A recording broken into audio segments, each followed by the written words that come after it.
How's it going, everyone? My name's Joe, and if you're like me, you're always looking for a good movie to watch on Netflix. Well, I watched a bunch of movies and picked out 10 of my favorite, and I put them in this list. Let's begin with number 1, Into the Wild. Into the Wild is a story about a guy who gives up all of his material assets. He donates all of his money, gives away all of his stuff, and just goes into the Alaskan wilderness for a long time. The main character of the movie is just tired of society and just wants to go away for the while. So what better place is the Alaskan wilderness? After hitchhiking many miles, he's finally dropped off at the edge of the wilderness, and all he has is his gun, some boots, some gear, and that's it. And he decides this is what he wants, and this is what he does. He does what so many people dream about doing, giving up everything and just going.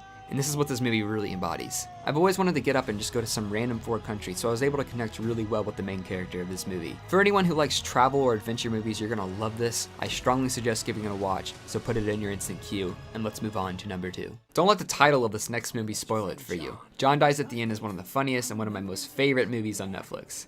The story revolves around David and John. After taking this crazy drug given to them by some crazy Jamaican guy, they start seeing some crazy stuff. This movie is really non-linear and it's really hard to guess what's gonna happen next. And yes, I'm not gonna say if John dies at the end actually, but stumbling across this on Netflix was one of the nicest surprises. After watching it for the first time one night, I watched it again the next night. It was that good. It's really funny, it's really original, and I strongly suggest you watch it. Moving on to number 3. Submarine essentially follows the life of a teenage boy and everything that happens in his life. From trying to be the greatest boyfriend in the world to saving his parents from a disco mystic by pissing in his bedroom, Submarine is really funny, but it also is really serious. Submarine had been in my instant queue for months, and I finally decided to watch it, and I was very happy and very pleased with it. All around just a great movie, so you should definitely put it in yours too.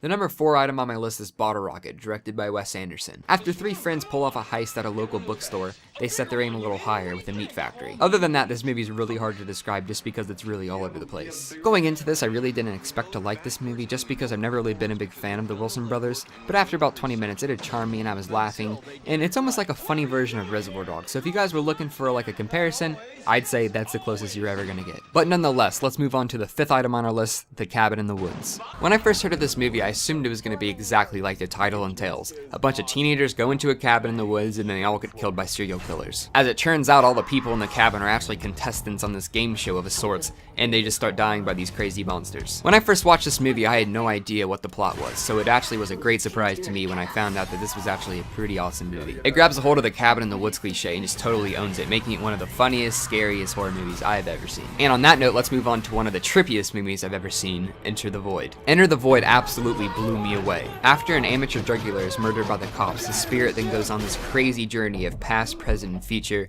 in this kind of out-of-body experience. This movie is shot in first person and also this weird third person that I've never really seen in a movie, kind of like what you'd see in a video game. I was totally captivated by this movie. I watched it at 3 o'clock in the morning thinking I was going to fall asleep to it, but I actually stayed up for the entire movie because it was just that visually stunning. You go on a hallucinogenic journey through the eyes of the main character, which is mind-blowing when you actually see it. Give it 20 minutes and you'll fall in love with it. The first-person perspective that this movie was shot in absolutely blew me away. The cinematography was beautiful, and I could not recommend a more beautiful movie. But let's move on to number 7, The Experiment. In an effort to make fast cash, a group of men volunteer for a program that will put them inside of a jail, except some of them will be placed as guards, and most of them will be placed as the inmates. The purpose of this experiment is to see how fast people will adapt to their surroundings. In no way is this movie very beautiful, that complex, or even really that original, but it is really interesting to watch. If you're looking for something interesting to watch and something that'll keep your attention, I could not recommend this movie anymore. It's a cool idea and it's executed really well, so put it in your instant queue and let's move on to number 8, Safety Not Guaranteed.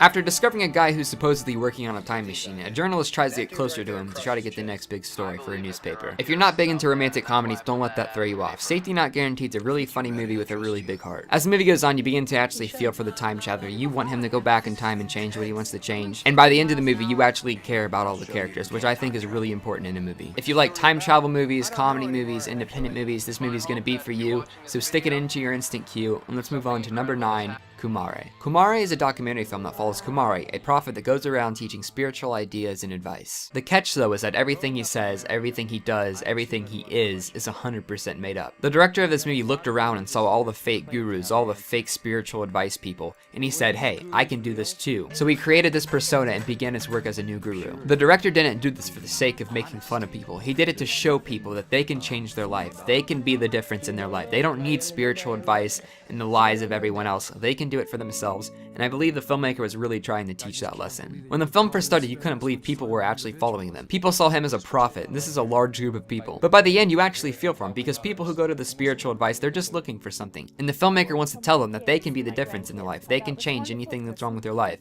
And that's what he proves by the end of it. So if you love documentaries or have never even seen one, I strongly suggest you give this a watch because it's a great movie and has a great message to it. The final movie on my list is one that I had no idea was on Netflix. It is Pulp Fiction. Pulp Fiction is no doubt in my top 5 favorite movies of all time. Directed by Quentin Tarantino, it follows a bunch of different characters in the same situations but with different perspectives. It's one of the greatest movies ever made in my opinion, and it has some of the best dialogue quotes you'll ever know. I'm hoping the majority of you have seen this movie, but if you haven't, now's the perfect time to watch it. It's on Netflix, go watch it before they take it down. You won't have any regrets, I promise. But that is it, guys. Those are 10 good movies you can watch on Netflix right now. If you guys liked it, give me a like. If you want to subscribe, I make these kind of videos all the time. If you guys have any suggestions for the next video, leave them in the comments below. I usually read every single comment, so I'll definitely take your suggestion to heart. Other than that, guys, my name is Joe. If you guys want to, click on either of these boxes to take you to another list of 10 movies. Thanks for watching. See you guys later.